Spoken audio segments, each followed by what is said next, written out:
Assalamualaikum warahmatullahi wabarakatuh dan salam sejahtera kepada Dr. Rohani. Kumpulan kami akan menerangkan tentang 3 perkara iaitu kejelasan dalam penulisan, keutuhan wacana dan rujukan mengikut format APA 7. Jadi sebelum saya memulakan, saya akan menerangkan sedikit sebanyak tentang pengenalan bagi penulisan. Jadi perbincangan mengenai penulisan, kita tidak dapat lari daripada dihubung-kaitkan dengan karya yang ada di pasaran atau di dalam media. Terdiri daripada pelbagai bentuk. Jadi penulisan akademik menyediakan proses yang kreatif untuk penulis menghasilkan karya yang kreatif dalam menyusun, mengolah fakta, memilih gaya bahasa dan mempersembahkan data atau mengorganisasikan teks. Jadi sebelum itu, apa itu konsep tentang kejelasan penulisan? Jadi penulisan ilmiah sinonim dengan perbincangan mengenai naskah, bab, bahagian, topik utama, subtopik, perenggan dan halaman-halaman seperti halaman judul, penghargaan, bibliografi, lampiran dan indeks. Menurut Aziz Saleh, pada tahun 2007, beliau menyatakan kejelasan sebagai isi kandungan yang jelas, tepat, tidak kabur dan senang untuk orang faham. Jadi kejelasan itu membawa kepada pemahaman yang mudah supaya apabila orang baca dia dapat memahami konteks yang ingin disampaikan. Jadi dalam penulisan akademik, setiap pandangan ataupun hujah yang dikemukakan lazimnya disokong oleh bukti yang kukuh. Jadi tujuan bukti yang kukuh itu untuk menjadikan fakta lebih jelas dan difahami oleh pembaca. Jadi saya lebih lanjut kepada artikel yang kami akan analisis iaitu aplikasi dalam kejelasan. Untuk aplikasi dalam kejelasan ni kami akan menerangkan 3 perkara. Pertama sekali adalah pengenalan. Seperti kita dapat nampak contoh di sini, ada 2 petikan yang saya petik daripada tokoh Pramerdeka iaitu Abdul Wah Munshi dan petikan yang dipetik oleh tokoh Pasca Merdeka iaitu Awang Sarian. Jadi apa itu pengenalan? Pengenalan adalah bahagian yang memainkan peranan penting sebagai mukadimah dan memberikan gambaran menyeluruh. Seperti apa yang kita dapat analisis daripada petikan yang saya ambil daripada artikel tokoh Pramerdeka dan Pasca Merdeka, kedua-dua dia menunjukkan gambaran yang menyeluruh dan memberi sedikit idea tentang apa isi kandungan yang akan diterangkan sebentar lagi. Jadi kita beralih kepada isi kandungan. Jadi isi kandungan semestilah menjelaskan tentang isi utama dan info tentang sesuatu artikel yang ingin disampaikan. Jadi kita dapat lihat satu petikan yang dipetik daripada tokoh Pramerdeka dan petikan yang dipetik daripada tokoh Pasca Merdeka. Jadi kita pergi ke tokoh Pramerdeka dulu. Antara perkara yang dapat dianalisis adalah perenggan yang jelas mengandungi idea utama. Contohnya kita dapat lihat Abdul Wah Munshi diajarkan oleh bapanya untuk belajar menulis menyalin Al-Quran. Selain itu, huraian terperinci untuk menyokong isi utama kita. Contohnya dengan penguasaan kemahiran menulis dalam bahasa Arab dan bahasa Melayu serta membolehkannya untuk mengajak orang pada usia muda. Jadi itulah isi kandungan utama bagi petikan yang dipetik artikel tokoh Pramerdeka itu. Kita beralih kepada tokoh Pasca Merdeka pula. Yang dapat dianalisis daripada perenggan ini, dia mengandungi idea utama yang jelas. Ayat seperti pendidikan merupakan proses pengembangan potensi yang memungkinkan manusia menjalani hidup yang seimbang. Selain itu disokong oleh huraian yang jelas seperti potensi-potensi meliputi aspek akal, emosi, rohani dan jasmani. Jadi isi kandungan tidak semestinya khas kepada isi tapi disokong oleh huraian juga. Kita beralih kepada kesimpulan pula akhir sekali. Dalam kesimpulan kita dapatkan bahawa kesimpulan ni penulis biasanya untuk sesuatu perenggan dan berfungsi sebagai penamat dalam penulisan. Perenggan kesimpulan ini sangat penting kepada pembaca kerana isyarat bahawa penulisan akan berakhir dan penulis akan memberikan rumusan terhadap keseluruhan isi yang dibincangkan dalam sesuatu artikel. Jadi kita dapat lihat untuk penulisan artikel tokoh Pramerdeka, perenggan penutup ini akan semula isi-isi penting dan memberi impak kemajuan negara. Untuk Pasca Merdeka pula, perenggan kesimpulan dalam petikan ini sesuai sebagai rumusan bagi keseluruhan penulisan akademik tugasan. Kelemahan kesimpulan Pasca Merdeka ini terlalu ringkas dan lazimnya tidak berupaya untuk mewakili rumusan perbincangan bagi keseluruhan penulisan. Namun, list yang dapat menghasilkan perenggan kesimpulan yang padat, tepat dan merumus keseluruhan perbincangan adalah sangat baik. Jadi kita akan beralih kepada keutamaan wacana yang akan dibentangkan oleh saudara Atik. Allahi wabarakatuh. Saya akan menyambung kepada perbincangan kita pada hari ini. Saya akan sambung daripada kawan saya iaitu Ahmaddin Syakim. Saya akan menceritakan mengenai keutuhan wacana. Okey, kita perlu mengambil cakna mengenai apa maksud keutuhan wacana itu. Maksud keutuhan wacana tersebut. Wacana dalam sesebuah penulisan adalah kekuatan yang memudahkan pemahaman audiens. Audiens tu siapa? Audiens tu adalah pembaca kepada wacana tersebut. Menurut Ruslan Baki pada 2003 menjelaskan wacana boleh dianggap sebagai penggunaan bahasa dalam konteks yang membawa makna. Dalam hal ini, keutuhan dalam penulisan akademik adalah perkara yang paling utama diberi penekanan oleh penulis bagi memastikan khalayak pembaca dapat memahami hasil penulisan dibaca dan hasrat penulis sampai kepada golongan sasar. Okey, maksud dia daripada sini, keutuhan wacana ni adalah salah satu aspek dalam kita menulis wacana. Wacana tu apa? Seperti artikel, jurnal. Okey, keutuhan wacana ni diperlukan supaya audiens ataupun pembaca yang membaca artikel atau jurnal kita tu dia akan faham dengan apa yang kita kita ingin sampaikan. Jadi, dalam hal ini, keutuhan dalam keutuhan wacana ini sangat penting. Okey, pada hari ini saya akan membincangkan mengenai ciri-ciri keutuhan wacana. Okey, saya memberi 4 ciri-ciri keutuhan wacana. Okey, yang pertama adalah koheren. Apa itu koheren? Koheren ialah teks yang mengalir dari satu idea ke idea lain secara sistematik. Okey, itu hanyalah sebagai definisi saja. Apa yang kita faham sebagai koheren adalah penyampaian maklumat yang secara sistematik lah. Maksudnya, kalau kita cerita pasal contoh, Awang Sarian, kami cerita mengenai pentingnya bahasa Melayu. So, ceritanya akan mengenai pentingnya bahasa Melayu daripada atas sehinggalah bawah jurnal tersebut. Okey, kita ambil contoh daripada tokoh prasejarah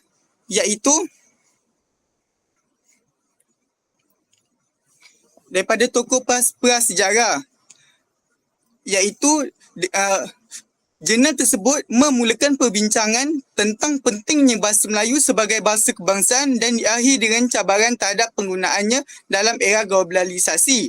Maksud di kat sini, kita nampak satu flow ataupun satu pengaliran teks yang sangat tersusun dan dapat menyebabkan pembaca faham kepada ciri-ciri keutuhan wacana. So, orang akan faham wacana tersebut apabila dibaca.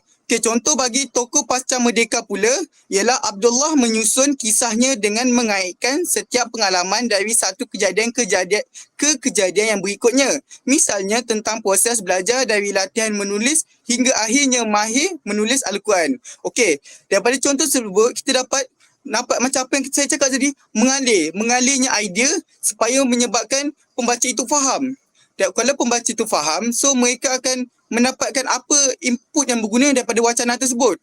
So apabila kita menyusun jurnal ataupun artikel tersebut, so audiens ataupun pembaca akan faham dan dapat ambil input yang bermakna.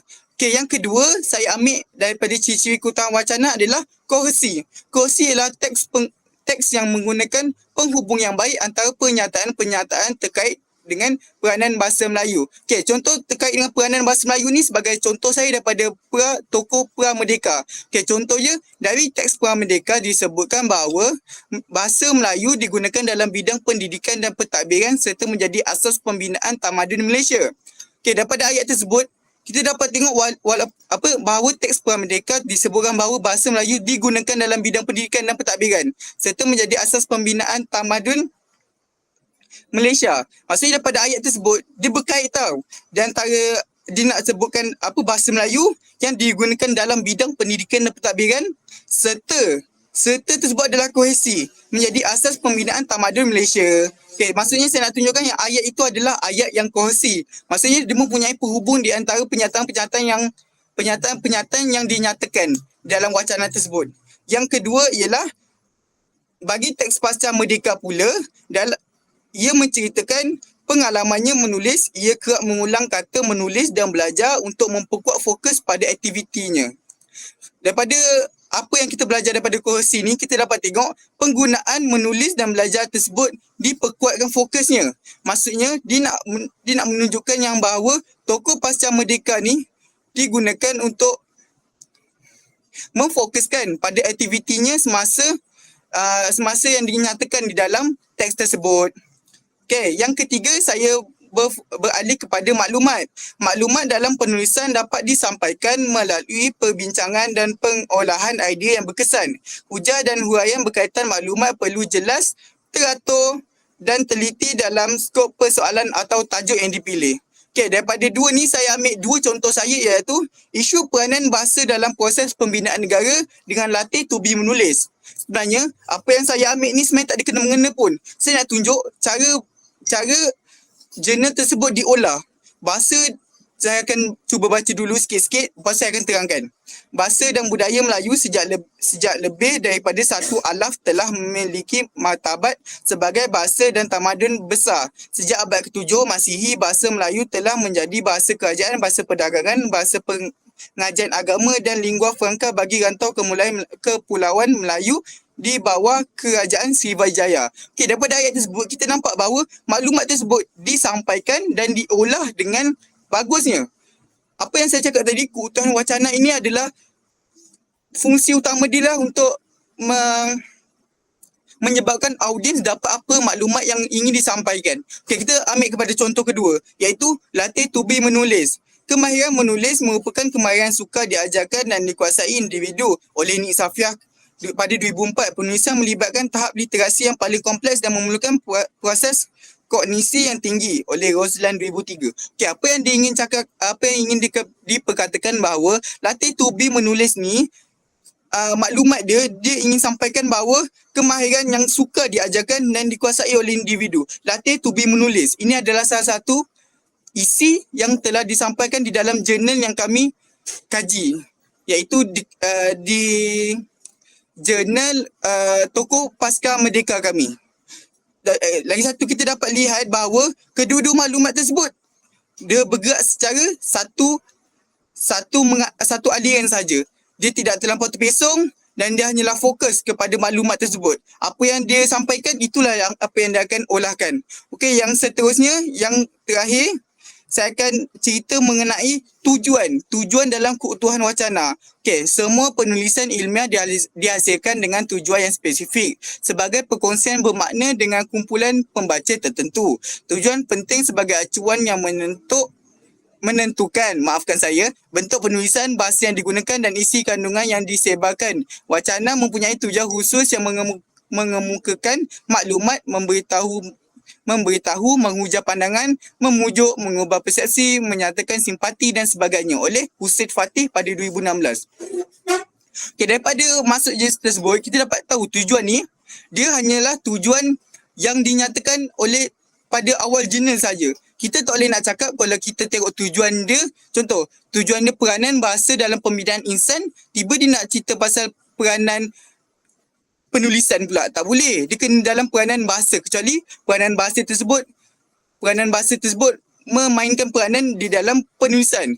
Dia tak boleh tiba-tiba masuk dalam peranan penulisan. So, daripada contoh yang saya ambil adalah peranan bahasa dalam pembinaan insan dan pembangunan masyarakat hari. Okey, itu daripada saya punya kajian terhadap artikel pra-merdeka saya. Maafkan saya, pra-merdeka ya. Bahasa dan pendidikan bahasa dalam konteks pembinaan tamadun. Okey, saya nak tanya, adakah antara peranan bahasa dengan bahasa dan pendidikan bahasa tersebut ada kaitan? Mestilah ada. So saya ambil beberapa ayat dia. Pendidikan muncul serentak dengan wujudnya manusia. Telah disebut juga bahawa proses pendidikan pada masyarakat merupakan proses pewarisan kebudayaan. Okey, daripada ayat tersebut kita dapat tahu bahawa peranan bahasa itu sangatlah memainkan peranan dalam bahasa dan pendidikan bahasa. bahasa dan pendidikan bahasa dalam konteks pembinaan tamadun. So kalau tak ada bahasa, kemungkinan pembinaan tamadun juga tidak berlaku. Faham? Okay, seterusnya yang terakhir adalah kemenjadian Abdullah Munshi sebagai tokoh bahasa, sastrawan dan kewartawanan. Okay, ini merupakan kami punya kajian terhadap tokoh pasca merdeka iaitu mengenai Abdullah Munshi. Okay, kita dapat tengok daripada kemenjadian Abdullah Munshi sebagai tokoh bahasa, sastrawan dan kewartawanan. Okay, apa yang dibuat? Dia menyatakan strategi pembelajaran bahasa berasaskan kemahiran. Okay, saya nak tanya, mestilah ada kaitan di antara kemenjadian Abdullah Munshi sebagai tokoh bahasa dengan strategi pembelajaran. Ia dapat menunjukkan bahawa Abdullah Munshi ni dia melakukan strategi tersebut untuk menjadi tokoh bahasa, sastrawan. So daripada ini kita dapat kaitkan bahawa tujuan ni adalah satu tujuan yang aliran dia satu saja. Kita tak boleh nak terpesong daripada apa tujuan yang dinyatakan. Okey, itu saja daripada saya. Saya serahkan kepada Ahmad Fuad Iskandar. Baik, terima kasih kepada saudara Atik di atas pembentangan sebentar tadi. Baik, saya akan teruskan dengan topik 4 iaitu kemahiran membuat rujukan. Dalam penulisan akademik di Malaysia, kebanyakannya kita akan menggunakan sistem rujukan jenis American Psychological Association APA. Dan dalam topik ini kita akan mengenal pasti dan kita akan membincangkan kemahiran menggunakan sistem rujukan terkini, bagaimana kita nak menulis rujukan dalam teks dan suntingan daripada teks. Dan kita akan melakukan pendedahan kepada peraturan untuk menulis rujukan daripada pelbagai sumber dengan betul dan tepat. Dan berdasarkan artikel-artikel yang kami kaji, kami mendapati kebanyakannya adalah menggunakan American Psychological Association APA. Baik, bagi tajuk ini kita akan mengetahui apakah itu rujukan. Rujukan merupakan suatu perbuatan dengan kita memberi kredit kepada penulis dengan menyebut nama seseorang atau bahan di akhir sebuah penulisan. Rujukan merujuk kepada bahan yang anda rujuk, sama ada dalam bentuk teks, kerja penyelidikan, dan ia membantu kita dalam mengiktiraf karya-karya penulis. Baik, dalam kemahiran menulis rujukan ini, kita menggunakan sumber-sumber daripada buku, terbitan berkala, artikel, jurnal, bahan elektronik, tesis, badan berkanun, kerajaan atau swasta. Baik, kesemua sumber rujukan ini kita akan menulisnya di bahagian akhir penulisan akademik. Dan kita akan menulisnya dengan pelbagai bentuk, iaitu seperti American Psychological Association APA, Modern Language Association MLA, Chicago Citation Style, Turabian Citation Style, dan banyak lagi lah. Dan kesemua gaya penulisan sumber rujukan ini, kita akan menulisnya mengikut piawaian yang betul. Setiap jenis-jenis ni ada bentuk piawaiannya. Baik, dalam artikel kami, sumber rujukan menggunakan American Psychological Association APA edisi ke-7 yang telah diperbaharui pada Oktober tahun 2019. Baik, apa yang ada dalam APA ini, kita meletakkan sitasi iaitu menyatakan nama-nama penulis, rujukan, iaitu senarai maklumat rujukan yang telah dinyatakan dalam petikan atau karya yang ditulis di akhir penulisan. Dan akhir sekali kita akan letakkan bilangan rujukan dengan menyatakan bilangan rujukan dengan bilangan sitasi yang dinyatakan. Dan kedua-dua bilangan ini perlulah sama. Dan contoh yang saya petik daripada artikel Awang Sarian iaitu petikan daripada Hasan Langgulung tahun 1991, dan pada akhir penulisan iaitu sumber rujukan kita akan meletakkan kembali, kita akan mengkreditkan kembali Hasan Langgulung itu di sumber rujukan.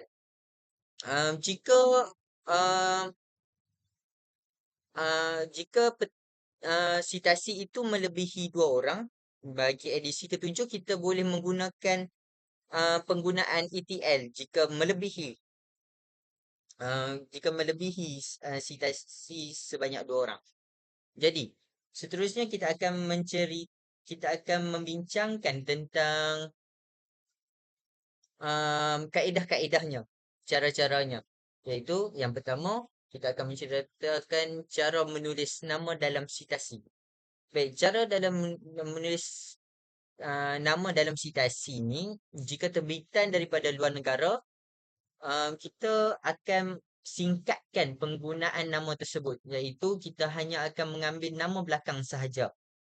Contoh yang saya petik daripada artikel Abdullah Mushi, iaitu petikan yang diambil dari Frankus Gani, dan kita singkatkan dengan penggunaan nama Gani sahaja di sumber rujukan, di rujukan. Dan jika terbitan itu daripada dalam negara, kita akan bagi nama Melayu dan atau Islam boleh ditulis dengan nama yang penuh. Tetapi kita tiadakan bin atau pangkat seseorang itu.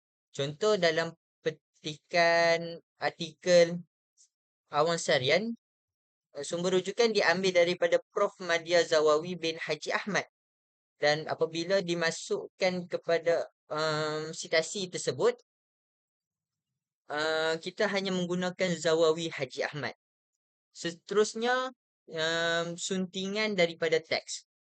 Jika sintasi penulis tu sama dan tahun yang sama, kita akan menulisnya secara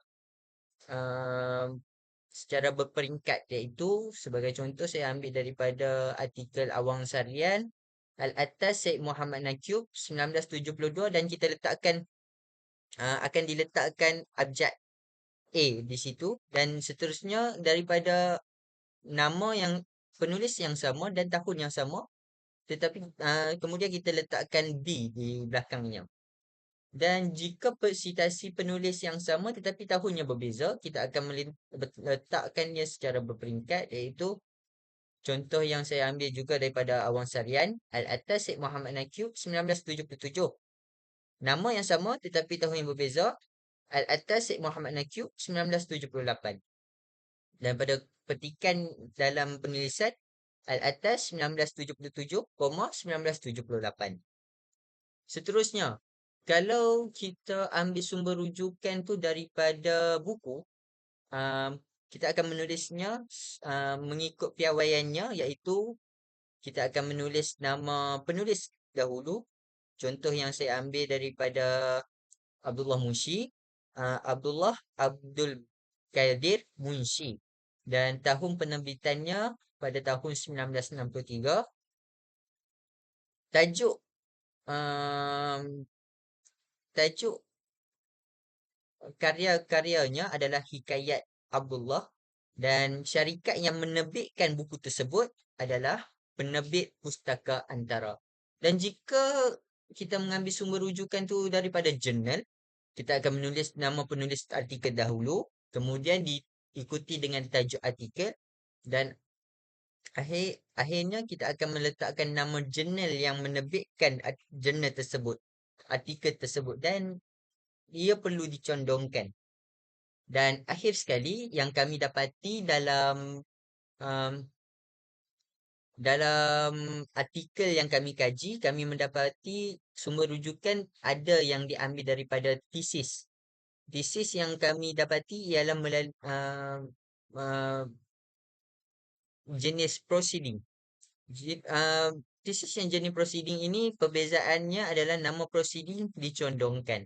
Dan artikel ini kami perolehi daripada artikel Abdullah Mushi. Sekian, terima kasih.